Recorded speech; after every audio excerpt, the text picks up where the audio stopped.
What's up? Welcome back. I'm John Stark, MacMovieGuy.com, your favorite blind film critic, and today I'm going to be tackling Best Actor. This is my Best of 2024 list, and these are my favorite actor performances of the year. I start out with 10, and then I have a bunch of honorable mentions. So I'll let you know when we get to the 10, but for a minute here, I had a lot of performances. I don't know, for a year we were like, I don't know, do we have enough Best Actor perform? Yeah, we have plenty of Best Actor perform. What you crack? Anyway, uh, and you will not be able to predict my number one. You won't.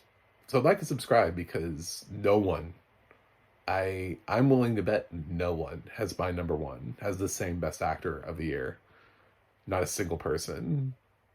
On YouTube, in film criticism, tomato meter approved, Metacritic approved.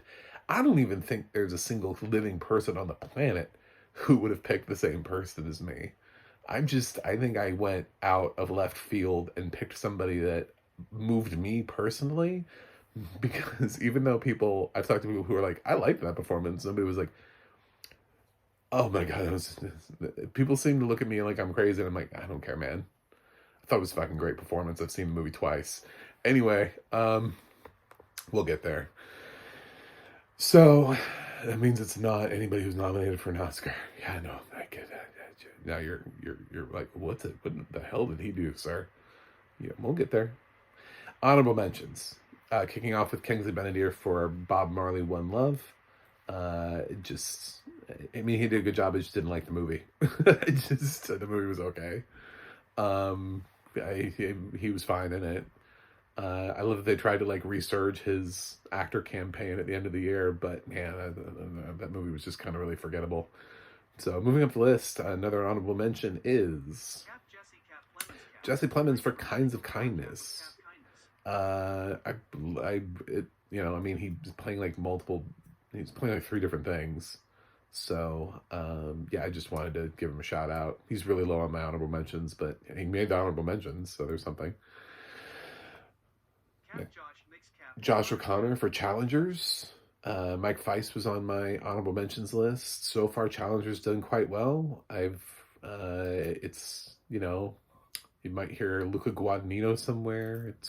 You might hear it somewhere on the score list.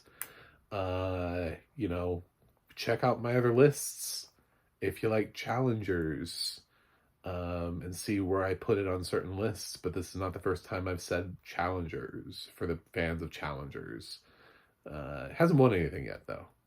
It has been really high on some other lists.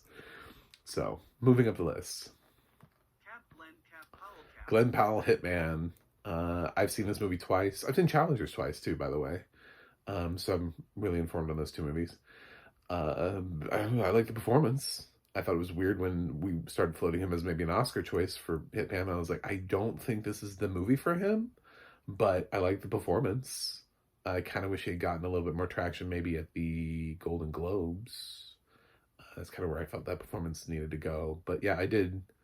I rewatched a lot of, especially earlier in the year, movies towards the end of the year when I was doing awards consideration, and Hitman was one of them, just so I could refresh my mind, because everybody was like, Glenn Powell, Glenn Powell, Glenn Powell. And I was like, okay, I'll check out the movie again. Damn, did give it an A-, but I thought it was good. Moving up the list. John David Washington for The Piano Lesson. I actually like this performance. This is also not the first time I've said The Piano Lesson. You can find this on other lists that I've already put out, including supporting actor and supporting actress, where one of those, it is very high. But in general, I didn't love the movie, and I didn't love Malcolm Washington's direction of it, so he did not appear on my first time featured director list. But John David's on here.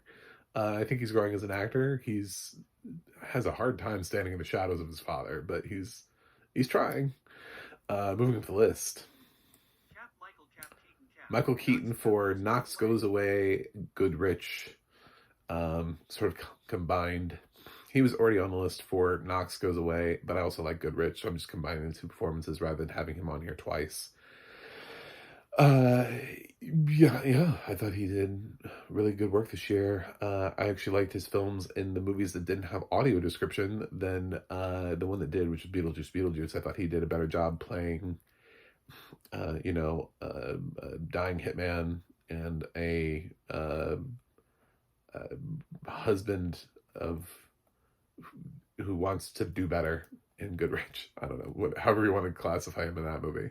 But he did good work this year, and I enjoyed him. So moving up the list.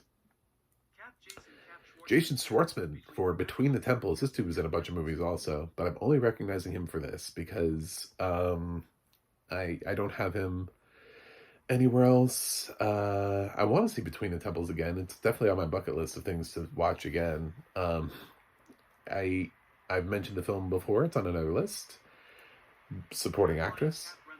So definitely check that list out to see where Carol Kane landed. But yeah, I wish Jason Schwartzman had gotten in just a little bit more notice for Between the Temples. I think it's one of his better performances. Moving up the list is Ryan Reynolds for Deadpool and Wolverine. Yes, he's great at being Deadpool, and I'm going to continue to recognize him for doing so. I like him as Deadpool. Probably every time he plays Deadpool, he's going to be somewhere on an honorable mentions list. Not going to give him an award for it, but I'm going to acknowledge the fact that I continue to like him as Deadpool. Moving up the list is Isaac Krasner for Big Boys. And you're like, who? For what? Yeah, I watched 450 movies. So I'm going to have some swings here that you're going to be like, I don't know what that is. Big Boys. I love this movie. This is a kid. This is a child actor. He made my list. I've had child actors on my list before. I've had them in the top 10. I've had I had Mason Thames from The Black Phone. It was like in my top 5 one year. I had this year I have a child supporting actress so far down there who made top 10. So I love their performances. I think a great child actor makes or breaks a movie. You know, often, and we just don't recognize them because we're like, well, they're young, and this is a breakout performance, and I hope he gets more work, and I hope he continues to bring spices everywhere he goes. He's like, oh yeah, I got to great spices for that. And Big Boys is a great coming of age movie. I wish it had audio description so I could recommend it more broadly. But Isaac, good job. I wish you the best in your career. Moving up the list. Andrew Garfield for We Live in Time. I really like this movie. I think this is the first time it's made any of my lists because I haven't done actress yet. So I did actor before I did actress. Actress is much harder. Um, Actress is like a cluster. So Andrew Garfield for We Live in Time. Yeah. So moving up the list. I saw that movie twice. I'm trying to acknowledge where I've seen a movie twice, so you know how like informed I am, I guess, on the role. Um, Jesse Eisenberg for Real Pain, another movie I've seen twice. Um, yeah, he really gave the movie to Kieran. Like he really wrote that film for the other character, and he gave himself this one great scene that's really great. And I would not have been mad at all if he had snuck into the actor race. But in my race, yeah, I mean, he's sort of playing the straight man in that movie, but I still love, man, that one scene that he has um, is fantastic. And I love A Real Pain. And I've already seen it twice. Moving up the list. Hugh Grant for Heretic, a movie which I have on my bucket list to see again shortly, just not by the time this list, so that I can have a second time with audio description. But yeah, he's devilishly good in that. He's the reason to watch the movie. I kind of wonder if Heretic with a different actor would have even like, is it the writing? Is it the direction? If we had a different actor there, would that have actor been able to get the same juice out of it that Hugh Grant got? I don't know. I love the fact that he's getting a lot of award recognition for a performance that's essentially like another horror movie performance. But you know what? I mean, we were willing to give it, Anthony Hopkins praise for Hannibal Lecter and Silence of the Lambs. So why not? Hugh Grant still needs an Oscar nomination, so I wouldn't have been mad at it at all. But moving up the list. Michael Pitt for Day of the Fight. You didn't see this. Nobody saw this. Critics abandoned this movie. Michael Pitt is great in this movie. He is absolutely fantastic in this movie. I didn't even realize it was Michael Pitt until like I looked at the cast list. I was sent a screener for this with audio description for this random movie that it was trying to break into the awards race and just couldn't get in anywhere.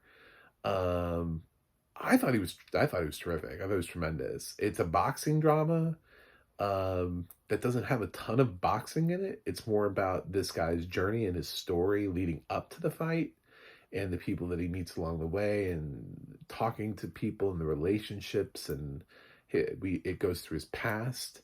And Michael Pitt is somebody who has always sort of been a reliable actor, um, especially on like Boardwalk Empire. But I don't I hadn't even really given a thought to what the last time I saw him, and then all of a sudden he's in Day of the Fight. I'm just like, this movie should be getting way more attention, like way more attention than this.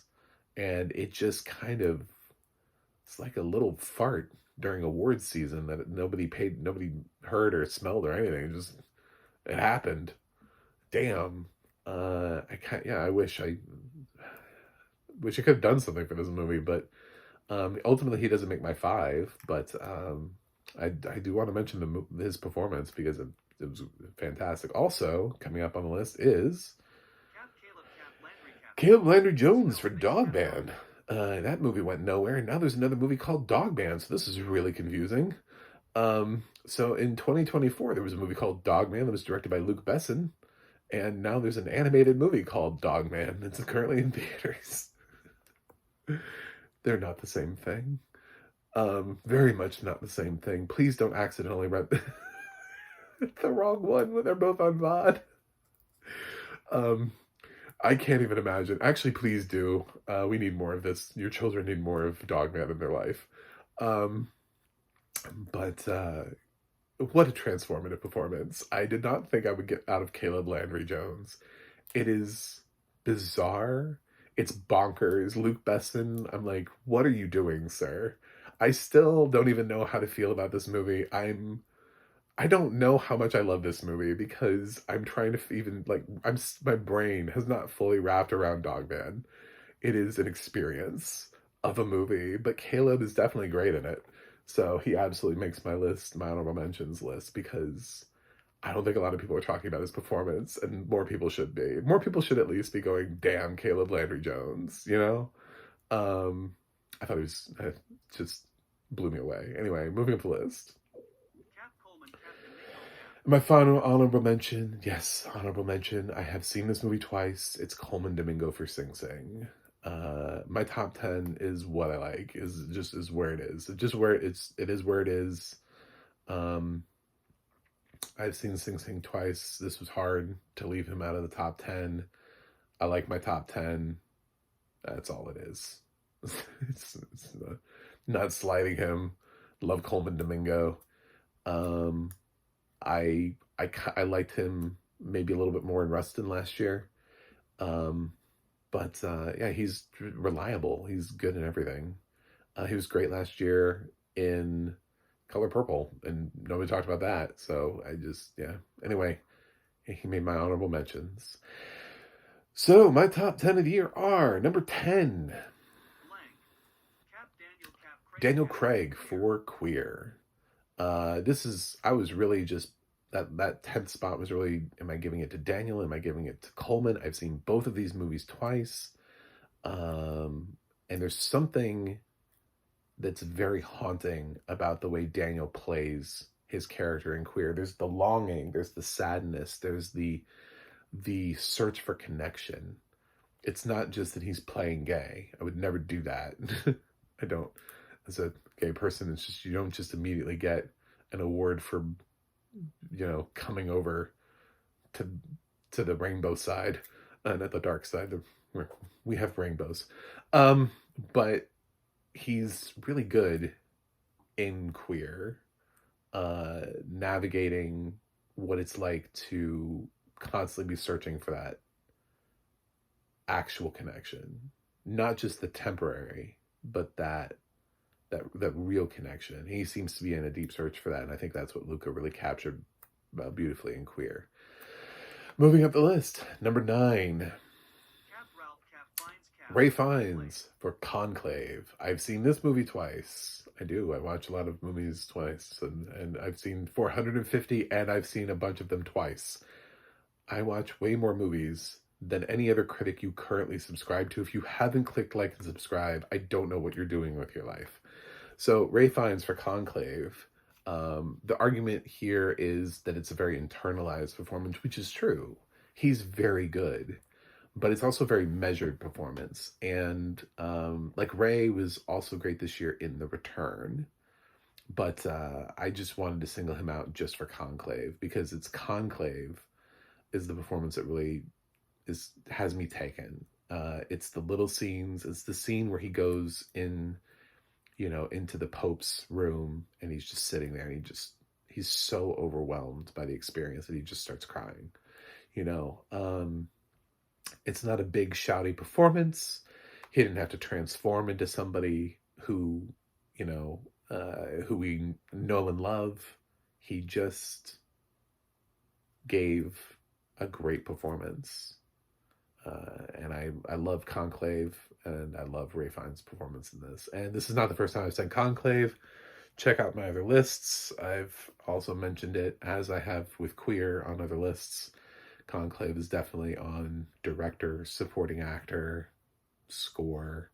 So check out some of my other lists to see how much I love Conclave, supporting actress. So moving up the list, number 8 is Stephen Fry for Treasure, the original Real Pain. Earlier in the year, we had a movie called Treasure that opened. It opened technically after Real Pain had already debuted at Sundance, so that in the chicken before the egg thing, I don't really know which came first, but they're kind of the same film.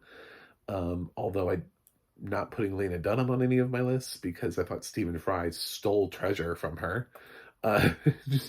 Stole her right underneath.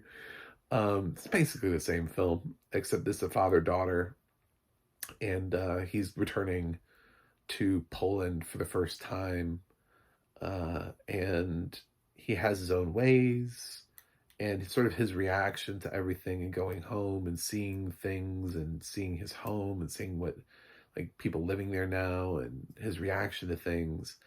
I thought Stephen Fry was great in this.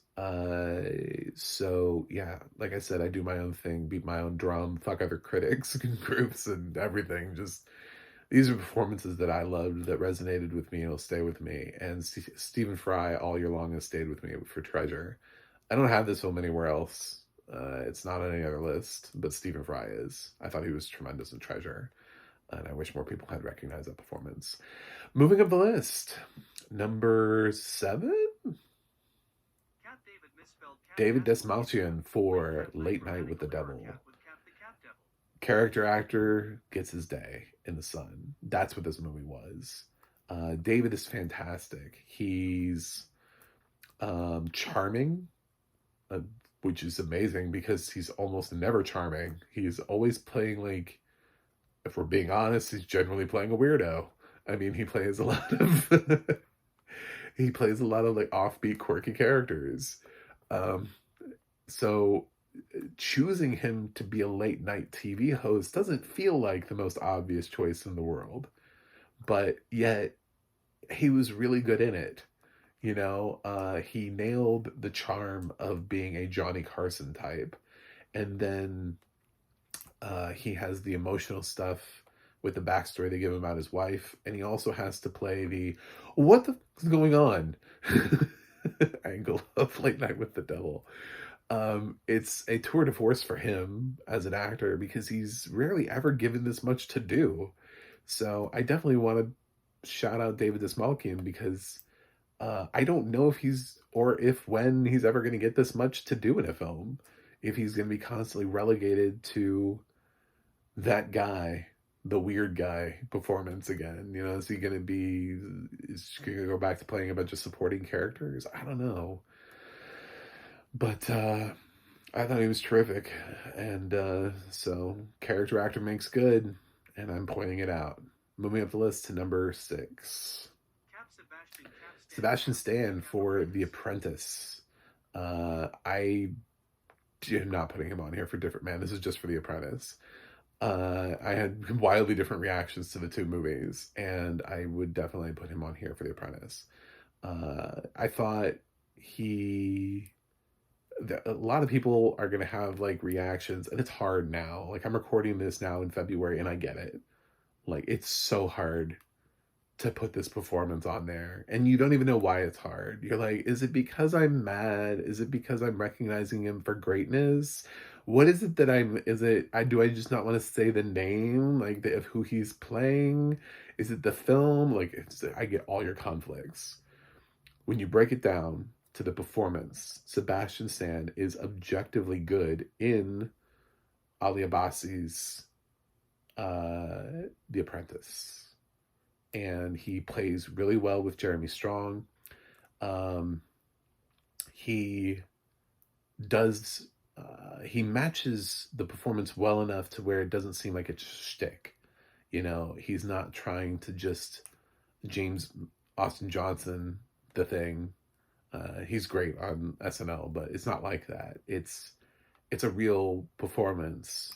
And I think Sebastian approached it from a neutral way of looking at who he had to look at. I don't want to say the name. Don't make me say the name. I feel like I'm like bringing the Babadook out or something.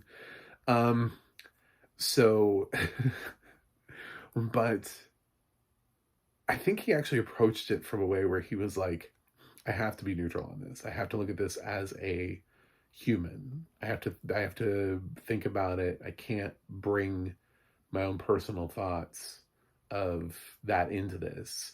And he portrays an oddly different version than what we're constantly barraged with, either in parody form or literally all the time on television.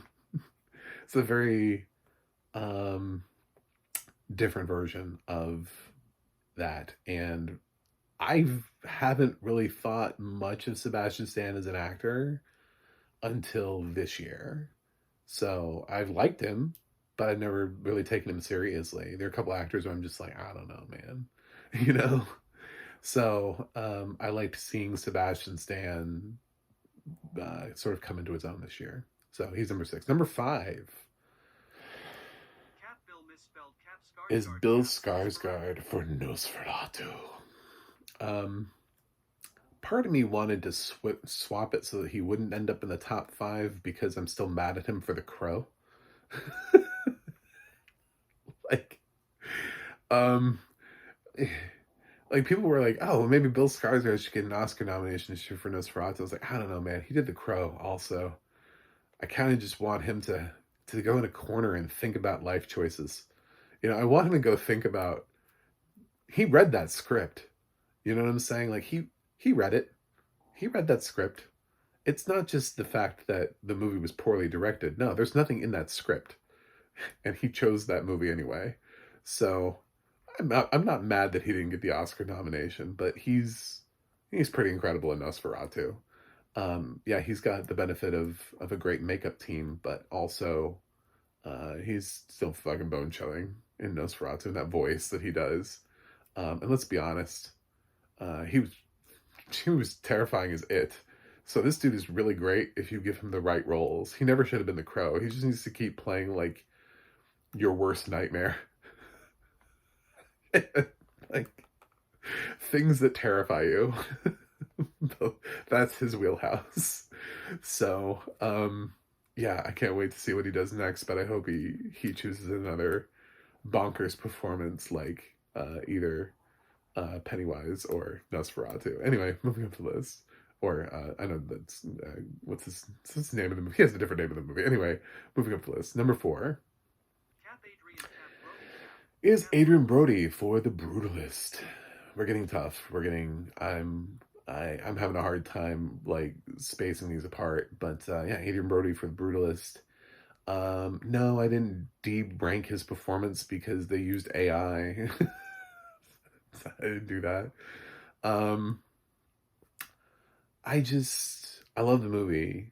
But And The Brutalist has appeared on some of my other lists, as has Nosferatu, which I didn't mention. So check out other lists because I've said Nosferatu has won in one of my lists, so you can figure out which one that is. The Brutalist has been on some other lists. And when I was done with The Brutalist, which I didn't feel the runtime, one of the best parts about getting screeners is I didn't get the intermission, and I still didn't feel the runtime. You know what I'm saying? Like, I blew through the movie. My screener didn't have an intermission, and I didn't have a problem with that. I was like, who are these bitches that need an intermission? Like, anyway, um, my first thought, and this is why he's number 4, my first thought coming out of The Brutalist was, wow, Guy Pearce was tremendous. It wasn't, wow, Adrien Brody was tremendous. It was, wow, Guy Pearce was tremendous. And that is what has given me a little bit of pause in putting Adrien Brody where I put him, is that my first takeaway was that I was more amazed that Guy Pearce was as sort of charming and chilling in that movie as he was than I was that Adrien Brody sort of revisited a lot of what he had already done in The Pianist. So, is he great? Yes. Would I be extremely happy if he won the Oscar? Yes. I have him at number 4 in my top 4. My top. These are all great performances. Like, I'm not mad at all. So, I think he's fantastic. So it's a return to form for him, and hopefully this leads to him getting better offers in film. I mean, especially if he wins again. But then again, Hilary Swank has 2 Oscars, and she's done shit. What did she do this year? Ordinary Angels, and now she's joining the cast of Yellow Jackets. 2-time Academy Award winner Hilary Swank. Anyway, moving up the list, number 3 is Timothée Chalamet for or Timothée Chalamet for A Complete Unknown. Yeah, I put him up slightly above Adrien Brody. I feel like this is closer to Timothy's best work. And that is, when I was looking at, do I put Timothy above Adrien or do I put Adrien above Timothy?